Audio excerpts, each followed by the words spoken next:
If someone you knew was in danger, they were in harm's way, how would you respond? Would you run to their aid or would you run away?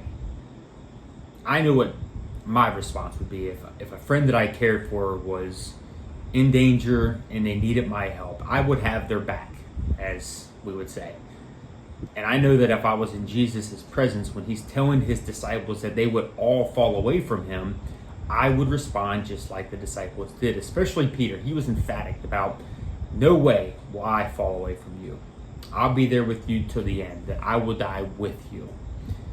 And what they did not realize, and even I would not have realized in the moment, was one, this was prophecy. When Jesus says that the shepherd would be struck down and that the sheep would be scattered, he was referencing what Zechariah foretold. So this was going to be prophecy fulfilled, that they would all fall away.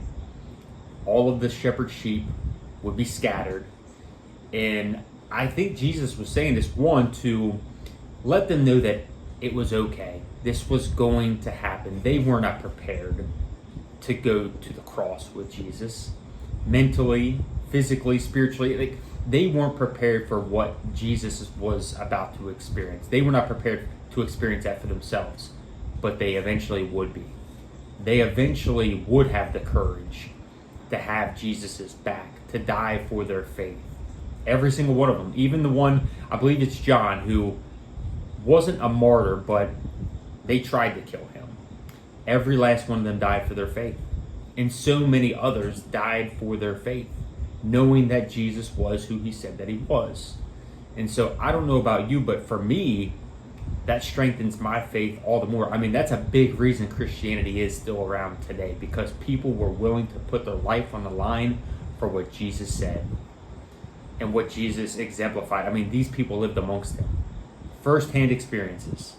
They were so sure of who Jesus was, the Messiah. And so, as Zechariah foretold hundreds and hundreds of years before this happened, Jesus affirms that, saying, look, this is going to happen. It's okay.